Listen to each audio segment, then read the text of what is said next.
ప్రేమగల మా తండ్రి, పరిశుద్ధుడు అయిన మా ప్రభా, కృపా సంపూర్ణుడా, నిన్న నేడు నిత్యము ఏకరీతిగా ఉన్న నా దేవా, మీ పాదములకు స్తోత్రాలు చెల్లించుకుంటున్నాను. మీ అపారమైన కృపచేత దేవా, మరి బిడ్డలు 5 దినాలు బీబీఎస్లో ఇచ్చిన కృపను బట్టి మీకు వందనాలు. 9 పాఠములు నేర్చుకున్నారు. 10వ పాఠంలో దేవా, ఈ 9 పాఠముల గురించి నాయన మరలా జ్ఞాపం చేసుకున్నట్టుకును, ఒక్కొక్క పాఠంలో వారు నేర్చుకున్న సత్యాన్ని వారు గ్రహించుటకును మీ కృపను మెండుగా అనుగ్రహించమని ప్రార్థిస్తూ యేసుక్రీస్తు నామం పేరిట ప్రార్థించి వేడుకుంటున్నాను పరమ తండ్రి, ఆమేన్. ఇప్పుడు మనము ఈ వీబీఎస్ క్లాస్లో ఎన్ని పాఠాలమ్మా? 9 పాఠాలు అయింది కదా. ఈరోజు 10వ పాఠం, అంటే 5వ రోజున 10వ పాఠం. మనము 10వ పాఠంలో ఏమంటే క్రొత్తగా మీరు నేర్చుకునేది ఏమీ లేదు, కానీ 9 పాఠాల్లో మీరు నేర్చుకున్న సత్యాల్ని మరొకసారి జ్ఞాపకం చేసుకొని అది మీరు హృదయంలో భద్రపరచుకోవాలని 10వ పాఠము కంప్లీట్గా కూడా రివిజన్ ఆఫ్ 9 లెసన్స్. అర్థమైందా? 9 పాఠాలు. మరి ఈ యొక్క వీబీఎస్ యొక్క థీమ్ ఏంటి అమ్మా? మేము యెహోవాను సేవించెదము. రెఫరెన్స్ యెహోషువ 24:15. యెహోషువ 24:15. మరి మీ తల్లిదండ్రులు కానీ మీ ఫ్రెండ్స్ కానీ అడుగుతారు కదా, దేని గురించి మీరు నేర్చుకున్నారు అంటే మా థీమ్ వచ్చి యెహోషువ గ్రంథము 24వ అధ్యాయము 15వ వచనములో మేము యెహోవాను సేవించెదము. ఈ పాఠాలన్నిటిలో మరొక థీమ్ ఏమంటే మన జీవితంలో యేసుక్రీస్తు ప్రభువుకు ప్రథమ స్థానము ఇవ్వాలి. మన యేసుక్రీస్తు ప్రభువుకు ప్రథమ స్థానము ఇవ్వాలి. మనం ఆయన యందు విశ్వసించాలి. ఏమని విశ్వసించాలి? ఆయన దేవుని కుమారుడని ఈ లోకానికి వచ్చి సిలువలో ప్రాణమును అర్పించాడు మన కొరకు. కాబట్టి ప్రతి ఒక్క విద్యార్థి కూడా ఆయన యందు విశ్వాసం ఉంచి ఏం చేయాలా? పాపాల కొరకు పశ్చాత్తాపపడి ఆయన రక్తం ద్వారా కడుగబడి శుద్ధీకరించబడి మీరందరూ కూడా రక్షణ పొందాలని ఈ యొక్క 9 పాఠాల్లో మీరు నేర్చుకున్నాము. యేసుక్రీస్తు ప్రభువారు శరీరధారిగా ఉన్నప్పుడు ఆయన 2 పట్టణాలని దర్శించాడు. మొదటి పట్టణం ఏంటి? నజరేతు పట్టణం. తర్వాత పట్టణము కపెర్నహూము. నజరేతు పట్టణంలోని ప్రజలు యేసు ప్రభుని స్వీకరించారా? స్వీకరించలేదు. వారు ఆయన యందు విశ్వాసం ఉంచలేదు. కాబట్టి ఆయన ఏ అద్భుతాలు కూడా చేయలేదు. కానీ నజరేతు పట్టణంలో దేవుని యొక్క స్వగ్రామం అయినా కానీ దేవునిని వారు విశ్వసించలేదు. తర్వాత పట్టణం ఏంటి? కపెర్నహూము కదా. కపెర్నహూము పట్టణంలో యేసు ప్రభువుని ప్రజలు ఏం చేశారు? స్వీకరించారు. మా దగ్గర నుంచి వెళ్ళిపోవద్దండి, మా దగ్గరే ఉండండి అని అడిగారు. కాబట్టి వారు యేసుక్రీస్తు ప్రభు వారు ఏం చేశారంటే వారి మధ్య అనేక ఏం చేశారు? అద్భుతాలని చేశారు. అనేక అద్భుతాలని చేశాడు. తర్వాత 2వ పాఠంలో మీరు ఏం నేర్చుకున్నారు? చూడండి, ఏం నేర్చుకున్నారు? 2వ పాఠంలో యేసుక్రీస్తు ప్రభువారు అద్భుతములు చేయుటకు అంతేకాకుండా మరిన్ని అద్భుతాలను చేసినట్టుగా చూస్తున్నాము. ఇక్కడ చూడండి, 2వ పాఠంలో ఏం చేశాడు? సముద్రాన్ని గాలిని కూడా దేవుడు అణిచివేసినట్టుగా చూస్తున్నాడు. పేతురు వల వేసినప్పుడు చేపలు ఎక్కువగా పట్టలేదు. అప్పుడు ప్రభు 2 ఆజ్ఞలు ఇచ్చాడు. ఏమని? నీ యొక్క దోణెను లోతుకు నడపమన్నాడు. వెంటనే పేతురు ఏం చేసినాడు? ప్రభు ఏ మాట అయితే సెలవిచ్చాడో విధేయత చూపించాడు. ఆ విధేయత చూపించడం బట్టి వల పిగిలేటట్లుగా అనేక చేపలను పట్టాడు. కాబట్టి యేసుక్రీస్తు ప్రభువారు అద్భుతాలు చేసే దేవుడు, గాలి తుఫాన్లను కూడా అణిచే దేవుడు. అంటే మన కష్టంలో ఉన్నప్పుడు యేసుక్రీస్తు ప్రభువారు ఏం చేస్తారంట? అద్భుతాలు చేస్తారు. ఒకటేమంటే మనం ఆయనకు విధేయులమై ఉండాలి, ఆయన యందు విశ్వాసం ఉండాలి. తర్వాత 3వ పాఠం ఏం నేర్చుకున్నారు? యేసుక్రీస్తు ప్రభువారు కొండ మీద రూపాంతరము చెందినట్టుగా చూశాడు. కాబట్టి ఆయనతోటి ఎవరెవరిని తీసుకుపోయాడు? యేసుక్రీస్తు ప్రభు 3 శిష్యులను తీసుకుపోయాడు. చూసారా? అక్కడ ఉన్నారు. చూసారా? ఎవరెవరు వాళ్ళు? పేతురు, యాకోబు, యోహాను. అంటే యేసుక్రీస్తు ప్రభువారు ఆ కొండ మీద ఆయన మహిమను ఆయన శిష్యులకు చూపారు. ఆయనతో పాటు రూపాంతరము చెందినప్పుడు ఎవరిని చూశారు శిష్యులు? ఇద్దరిని చూశారు. ఎవరిని చూశారు? మోషే, ఏలియాల్ని చూశారు. ఆయన మహిమపరుచుకున్నట్లుగా మనము చూస్తున్నాము. అంతేకాకుండా ఇంకా కొన్ని అద్భుతాలు చేశాడు. పక్షవాయువు గల వారిని ఏం చేశాడు? స్వస్థపరిచాడు. స్వస్థపరచడానికి ముందు యేసుక్రీస్తు ప్రభు నీ పాపాలు క్షమించబడ్డాయి అన్నాడు. మొట్టమొదటగా ఆత్మీయంగా ఆయన పాపాలు క్షమించి ఆ తర్వాత స్వస్థత ఇచ్చినట్లుగా మనము చూస్తున్నాము. అంతేకాకుండా 10 మంది కుష్ఠరోగుల్ని ఏం చేశాడు? యేసుక్రీస్తు ప్రభువారు స్వస్థపరిచాడు. కాబట్టి ఆయన గొప్ప వైద్యుడిగా కూడా ఉన్నాడు. తర్వాత ఆయన ఏం చేశాడో చూడండి. పరలోకమందు యేసు ప్రభు నిజమైన ప్రేమ అంటే ఏంటి, నిజమైన ప్రేమ అంటే ఏమి అనేది, అంతేకాకుండా నిజమైన సేవ అంటే ఏమి అనేది కూడా శిష్యులకు బోధించాడు.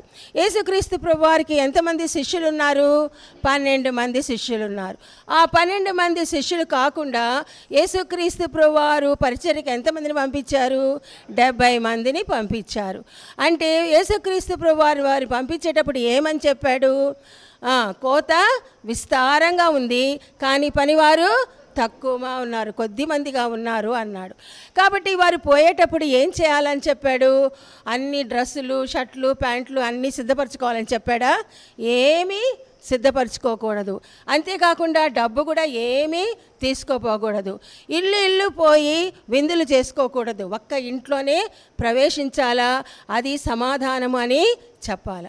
వారు వెళ్ళి పరిచయకి వెళ్ళేటప్పుడు ఆయన కొన్ని వరాలు ఇచ్చాడు. ఏమిచ్చాడు? స్వస్థత వరం ఇచ్చాడు. అనేక మందిని స్వస్థపరిచేటట్లుగా వరము ఇచ్చాడు. అంతేకాకుండా ప్రొటెక్షన్ ఇచ్చాడు. చెప్పనా? ప్రొటెక్షన్ ఇచ్చాడు అంటే వారిని కాపాడాడు. అంతేకాకుండా వాళ్ళకి పవర్ ఇచ్చాడు. పవర్ అంటే శక్తినిచ్చాడు. కాబట్టి ఈ శిష్యులు ఏం చేశారంటే అనేక మందిని స్వస్థపరుస్తూ చాలా సంతోషంగా దెయ్యాలను కూడా వెళ్ళగొడుతూ సంతోషంగా యేసుక్రీస్తు ప్రభువారి దగ్గరకు వచ్చి, అయ్యా మేము ఎంత బాగా స్వస్థపరిచాము, మాకు చాలా సంతోషంగా ఉంది, మా పరిచర్య బాగా జరిగింది అంటే ప్రభు ఏమన్నాడు? ఇది కాదు, మీకు మీ పేర్లు జీవగ్రంథములో లిఖించబడ్డావని సంతోషించాలా అని చెప్పాడు. చూడండి, తమ పేర్లు పరలోకమందు వ్రాయబడి ఉన్నదని ఏమని చేయాలంట? సంతోషించాలా. ద బుక్ ఆఫ్ లైఫ్ చూసారా, కొన్ని పేర్లు ఉన్నాయి, అలాగూ పేర్లు రాయబడి ఉన్నదని సంతోషించాలా అని అన్నారు.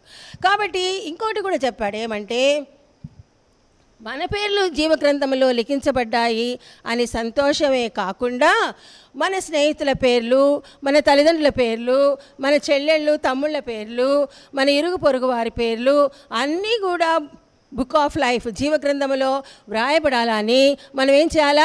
సువార్త సేవ చేయాలి. ప్రతి ఒక్కరికి కూడా సువార్తను అందించాలి. మళ్ళా ఏం చెప్పాడు? ఎవరు దయను గురించి కూడా మాట్లాడాడు. యేసుక్రీస్తు ప్రభు ఎవరి గురించి మాట్లాడాడు? నిజమైన ప్రేమ. ఒక ధర్మశాస్త్రోపదేశకుడు వచ్చి ఏమన్నాడు? ప్రభా ఏమన్నాడు? ఎలాగూ నేను దేవుని రాజ్యానికి, పరలోక రాజ్యానికి వారసుడిని కాగలను అంటే, సరే నీకు 2 ఆజ్ఞలు తెలుసు కదా, ధర్మశాస్త్రంలో మొత్తం ఎన్ని ఆజ్ఞలు ఉన్నాయి? 10 ఆజ్ఞలు ఉన్నాయి. మోషే ఎన్ని ఆజ్ఞలు ఇచ్చాడు? 10 ఇచ్చాడు. నూతన బంధనలో ఈ 10 ఆజ్ఞలను కుంచితపరిచి 2 ఆజ్ఞలుగా చేశాడు. మొదటి ఆజ్ఞ ఏంటి? నీ పూర్ణ మనస్సుతో, నీ పూర్ణ శక్తితో, నీ పూర్ణ హృదయంతో యెహోవాను సేవింపవలెను. రెండవ ఆజ్ఞ ఏంటి? నిన్ను వలె నీ పొరుగువానిని ప్రేమించు. నిన్ను వలె నీ పొరుగువానిని ప్రేమించాలి. ఈ 2 ఆజ్ఞలు మరి నువ్వు అవలంబిస్తున్నావా అని ఆ ధర్మశాస్త్రోపదేశకుడిని అడిగాడు. అడిగితే ఆయన ఏం చెప్పాడు? అవలంబిస్తున్నాడా? అవలంబించలేడు. అవలంబించకుండా మరొక ప్రశ్న అడిగాడు. అయితే నిజమైన పొరుగువాడెవరు? నిన్ను వలె నీ పొరుగువాడిని ప్రేమించు అన్నావు కదా, మరి నిజమైన పొరుగువాడెవరు అని అడిగి, అప్పుడు ప్రభువు ఒక ఉపమానం చెప్పాడు, ఒక కథ చెప్పాడు. ఏమని చెప్పాడు? యెరూషలేము నుండి యెరికో పట్టణానికి ఎవరు వస్తున్నారు? ఒక యాత్రికుడు వస్తూ ఉన్నాడు. యెరూషలేము నుండి యెరికో పట్టణానికి పోయే దారి ఎటువంటిదన్నాను? చాలా భయంకరమైన దారి, దొంగలు దోపిడీలు జరిగే దారి. అప్పుడు దొంగలు ఆయన్ని కొట్టి పడేసి ఆయన మరణకరమైన స్థితిలో ఉన్నప్పుడు గమ్మన పడుకోన్నాడు. అప్పుడు ఎంతమంది వచ్చారు ఆయన చూడడానికి? దారిలో ఎవరెవరు వచ్చారు? మొదట యాజకుడు వచ్చాడు. యాజకుడు అంటే మన రోజుల్లో వాళ్ళు ఏమంటారంటే పాస్టర్ అంటారు. ఆయన ఎక్కువ దయ చూపాల్సిన వాడు, కానీ దయ చూపలేదు. నాకెందుకులే ఇంత పని అని వెళ్ళిపోయాడు. తర్వాత ఎవరు వచ్చారు? లేవీయుడు వచ్చాడు. లేవీయులకి ఏం పని ఉంది? పరిచర్య చేసే పని ఉంది. ఆ పరిచర్య చేసే పనిలో ఆయన నిజమైన పరిచర్య చేయలేక నాకెందుకులే అని ఆయన కూడా వెళ్ళిపోయాడు. తర్వాత ఎవరు వచ్చారు? సమరయుడు వచ్చాడు. సమరయులు యూదులకు హేమైన వారు సాంగత్యము చేయరు, కానీ చాలా దయగలిగి ఆ యొక్క మరణస్థితిలో ఉన్న అతన్ని పరామర్శించి గాయాలు కట్టి ఆయన పూటకూళ్ళ గృహంలోకి చేర్చి ఆయనకి ఇంకా ఏం కావాలనో అన్నీ కూడా చూశాడు. కాబట్టి ఇప్పుడు నిజమైన పొరుగు వాడెవరు? ఎవరైతే ఇతరుల ఎడల జాలి దయ చూపిస్తారో వాళ్ళే నిజమైన పొరుగువాడని ప్రభువు చెప్తాడు. తర్వాత పాఠంలో ఏం నేర్చుకున్నారు? పరలోకమందు ధనము కూర్చుకొనుట. పరలోకమందు ధనము కూర్చుకొనుట 2 రకాలుగా మనం నేర్చుకున్నాం. ఒకటి, ఆ యొక్క ధనవంతుడు ఏం చేశాడు? కొట్లలో ధాన్యము నింపుకొని ఏమన్నాడు? నా ప్రాణమా నీవు తినము తాగుము సుఖించుము అన్నాడు. కానీ ప్రభు అన్నాడు, ఓ వెర్రివాడా, ఇప్పుడు నీ ప్రాణం కోరితే నువ్వేం చేస్తావు? నీ ధనమంతా ఏమవుతుంది? నువ్వేం అనుభవిస్తావు అని ప్రశ్నించాడు. కాబట్టి ప్రభు అంటున్నాడు, ఈ లోకంలో కాదు మీరు ధనం సమకూర్చుకునేది. ఎక్కడ సమకూర్చుకోవాలంట? పరలోకములో ధనము. అక్కడ చిమ్మట కొట్టదు, దొంగలు కూడా దోపిడీ చేయరు. అంటే ధనము కూర్చుకొనుట అంటే ఏ విధంగా మనం ధనం కూర్చుకుంటామంటే మన ఆత్మలు, అనేకమైన ఆత్మలను రక్షణలోకి నడిపించి మనం ఏం చేయాలా? ధనము కూర్చుకోవాలి. అప్పుడు దేవుడు మనకేం చేస్తాడంటే బహుమానము ఇచ్చే దేవుడుగా ఉంటున్నాడు. తర్వాత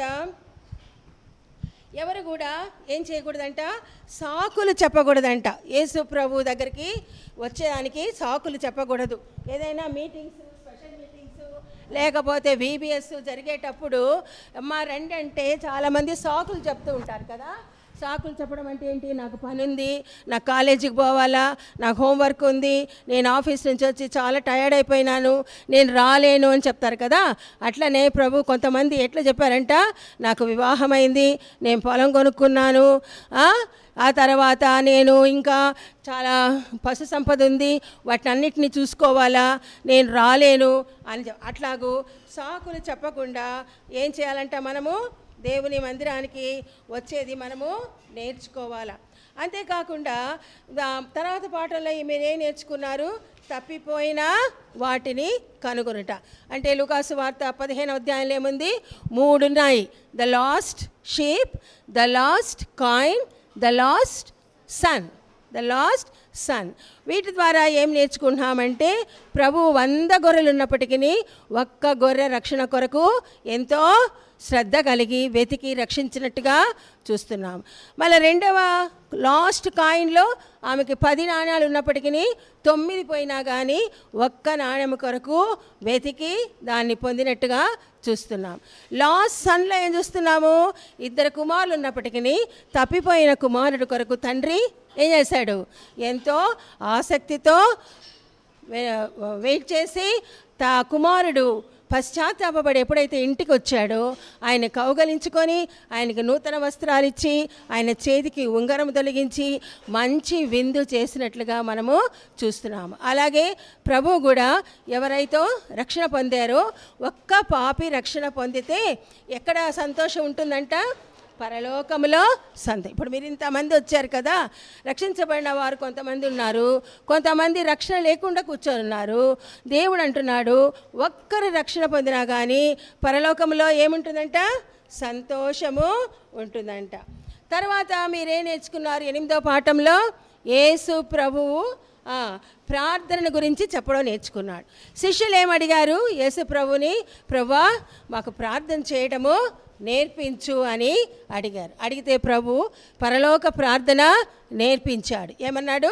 పరలోకమందున్న మా తండ్రి అని స్టార్ట్ చేసి ఆయన ఆ యొక్క పరలోక ప్రార్థనను వారికి నేర్పించాడు. ప్రభు అంటున్నాడు, నేను నశించిన దానిని వెదకి రక్షించుటకు ఈ లోకంలోనికి వచ్చాను అని ప్రభు చెప్తున్నాడు.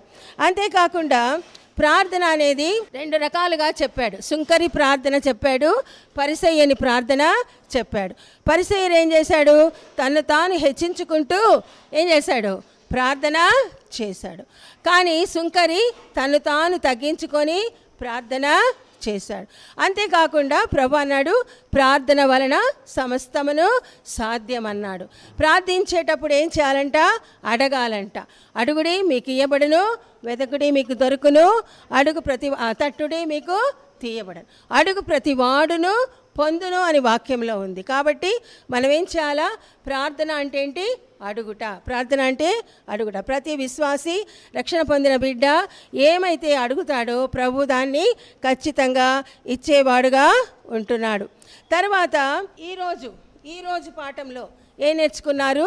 ధనమును ప్రేమించు ఇద్దరిని. ధనమును ప్రేమించు ఇద్దరు. ఎవరు?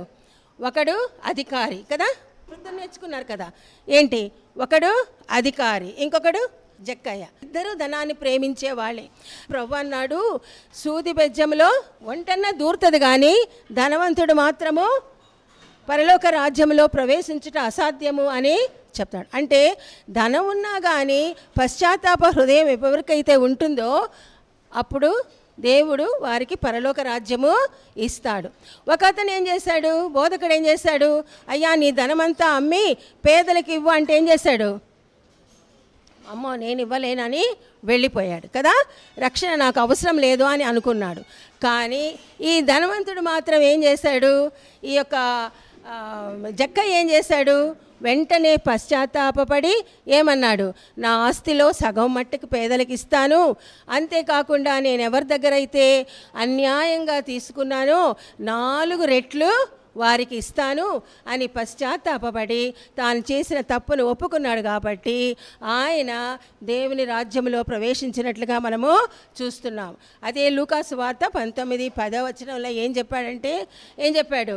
యేసు క్రీస్తు ప్రభువారు దేనికి వచ్చాడు?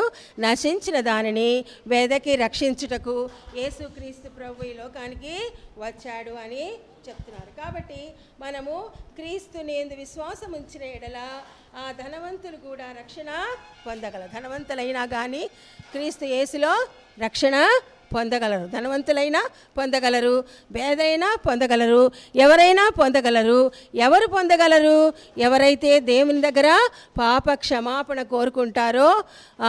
యోహాను సువార్త 1వ అధ్యాయంలో సెలవిచ్చిన 1:9 నీ పాపములను ఒప్పుకొని ఎడలా ఆయన నీతిమంతుడు కనుక నీ పాపములను క్షమించి నేను నీతిమంతురాలుగా తీరుస్తాడు. కాబట్టి ఈ యొక్క క్లాస్లో ఎన్ని పాఠాలు మీరు నేర్చుకున్నారు. ఇన్ని పాఠాలు నేర్చుకున్నప్పుడు మీరేం తీర్మానం తీసుకున్నారు అనేది మాకు తెలియాలి. కాబట్టి ఎవరైతే రక్షణ లేదో మీరేం చేయాలమ్మా? మీ పాపాలు ఒప్పుకొని మీరు రక్షణ పొందాలి అని ప్రభుకి ప్రార్థన చేస్తాం. అంటే దీని అంతటి కొరకు ఒకే ఒక మాటలో చెప్పాలంటే యేసుక్రీస్తు ప్రభువుకు మీరు మొదటి స్థానము ఇవ్వాలి. మీరు చదివినా, మీరు ఎంత పెద్ద పెద్ద ఉద్యోగాలు చేస్తున్నా మీరు ఇవ్వాల్సిన స్థానం ఏంటి? యేసుక్రీస్తు ప్రభువారికి మొదటి స్థానము. మేము యెహోవాను సేవించెదము. ప్రార్థన చేసుకో. ప్రేమగల మా తండ్రి, పరిశుద్ధుడు అయిన మా దేవా, మీరు ఇచ్చిన కృపను బట్టి మీకు వందనాలు స్తోత్రాలు చెల్లించుకుంటున్నాను. బిడ్డలు VBSలో 9 పాఠాలు నేర్చుకొని 10వ పాఠంలో కూడా ఇచ్చిన కృపను బట్టి మీకు స్తోత్రాలు తండ్రి. ప్రభా ఈ బిడ్డలు మీరే దీవించండి. అనేక ప్రాంతాల వచ్చిన బిడ్డలు వాక్యాన్ని విన్నారు. మేము యెహోవాను సేవించదము అనే థీమ్ ద్వారా నేర్చుకున్నారు. మీకు స్తోత్రాలు. అంతేకాకుండా యేసుక్రీస్తు ప్రభు వారికి ప్రథమ స్థానం ఇచ్చినట్లును దేవా వారిని జీవితంలో మిమ్మల్ని ఘనపరచువారుగా చేయమని వేడుకుంటున్నాను. ఎవరైతే రక్షణ పొందారో ఆ బిడ్డలను బట్టి మీకు వందనాలు. రక్షణ మారు మనసు లేని బిడ్డల కొరకు ప్రార్థిస్తున్నాను తండ్రి. నాయన ఈ VBS క్లాసులో వారి పాపములు ఒప్పుకొని దేవా ప్రథమ స్థానము మీకు అనుగ్రహించి నా దేవా మీ రక్తము చేత, మీ విలువైన రక్తము చేత కడుగబడి పవిత్రపరచబడి నాయన పవిత్రులుగా చేయమని వేడుకుంటున్నాను. యోహాను 1:12 సెలవిచ్చిన రీతిగా దేవా, ఎందరు మిమ్మల్ని అంగీకరించిరో వారు మీ పిల్లల అగుటకు అధికారం ఇచ్చిన దేవుడవు. దేవా, వీరందరినీ కూడా మీ పిల్లలుగా స్వీకరించి భవిష్యత్తు కొరకు సిద్ధపరచండి. ఆత్మీయంగా ఎదుగుటకు మీ కృపను అనుగ్రహించమని ప్రార్థిస్తూ యేసుక్రీస్తు నామం పేరిట ప్రార్థించి వేడుకుంటున్నాను పరం తండ్రి, ఆమేన్.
దేవుని పరిశుద్ధ నామానికి స్తుతులు చెల్లిస్తున్నాం. 2025 సంవత్సరంలో కూడా బెతెస్దా ప్రార్థనా మందిరంలో విరామ బైబిల్ పాఠశాల VBS జరిగించేదానికి ప్రభు తన కృపను అనుగ్రహించాడు. సంఘముగా ఎంతో ప్రార్థించాం. మరి ప్రభు ప్రార్థన ఆలకించాడు. మరి బెతెస్దా సంఘములో ఉన్న విశ్వాసులు, మరి బాధ్యత గల సహోదరులు, మరి అందరూ కూడా ఈ పరిచర్యకి సహకరించారు. ప్రియులారా, ఈ విరామ బైబిల్ పాఠశాల హైదరాబాద్లోని హెబ్రోన్ సావాసం ద్వారా జరిగించబడతా ఉంది. దైవజనుడు భక్సింగ్ గారు దీనిని వెక్ మిషనరీతో ప్రారంభించాడు. వెక్ అంటే world evangelical crusade. London, Britain నుంచి వచ్చిన ఆ యొక్క మిషనరీతో ప్రారంభించాడు. మరి ఈ పరిచర్య భారతదేశమంతటా అనేక భాషల్లో జరుగుతుంది. ప్రియులారా, మాకెంత సంతోషంగా ఉందంటే ఈ పిల్లలందరూ క్రైస్తవులు కాదు. వీరిలో ఎక్కువ మంది క్రైస్తవేతరుల పిల్లలు. వారి నోట యేసు ప్రభు మాట, పాట ఉండమనేది మా హృదయాలలో ఎంతో ఆనందాన్ని కలిగిస్తుంది. దేవుని నామము ఈ హౌసింగ్ బోర్డ్ కాలనీలో గత 5 దినాలుగా ఘనపరచబడింది. మరి పాటలు పాడుతుంటే నేను దూరంగా వెళ్ళి వింటుంటే మరి మారుమోగింది హౌసింగ్ బోర్డులో దేవుని నామం ఘనపరచబడింది. కాబట్టి దేవుడు ఈ పిల్లలందరినీ దీవించాలని, వీరిలో విత్తిన వాక్యము వారి గృహాలకు వెళ్ళాలని, మరి ఆ గృహాలు రక్షణ పొందాలని ప్రార్థించండి. మరి వ్యక్తిగతంగా ఈ సంఘ కాపరిగా నేను మీకందరికీ, సంఘస్థులకు, బాధ్యత గల సహోదరులకు, మరి సండే క్లాస్ టీచర్లకు మరి ఎంతో కృతజ్ఞత తెలుపుతున్నా. మరి టీచర్సే కాదు, వంట విషయంలో ఎంతో బాధ్యత తీసుకొని పిల్లలకు ప్రతి దినము మరి చక్కని భోజనాలు ఏర్పాటు చేశారు. పైన గెస్ట్ల కొరకు కూడా భోజనాలు చేశారు. వారి ప్రయాస గొప్పది. మరి అంతేకాదు, మరి వ్యాన్ తీసుకెళ్ళి ఆటోల్లో మరి తీసుకొచ్చారు. సతీష్, సుమన్ వారు ఎంతో ప్రయాసపడ్డాడు. వారికి కూడా మేము వందనాలు చెల్లిస్తున్నాం. కనుక అయ్యలారా, మీరు పేరు వరుసన మరి మీకు వందనాలు చెప్తున్నాను. దేవుడు మిమ్మలను, మీ యొక్క కుటుంబాన్ని, మీ బిడ్డలను ఈ పరిచర్య చేసిన దీవెనలతో మిమ్మల్ని నింపును గాక. దేవుని నామానికి గణపరుస్తున్నాం. ఇంకోటి, ఈ టీవీ ప్రోగ్రాము మరి వీడియోలో షూటింగ్ అయింది. మీ తల్లిదండ్రులు చూపించవచ్చు, వాళ్ళు ఎంతో సంతోషపడతారు. బెతెస్దాలో మా బిడ్డలు మరి పాటలు పాడారు. టీవీలో చాలామంది ఆంధ్రప్రదేశ్ అంతా చూస్తున్నారని. కనుక మీ తల్లిదండ్రులు కూడా చెప్పండి. మరి శాంతి టీవీ వాళ్ళకు కూడా చాలా వందనాలు చెల్లిస్తున్నాం.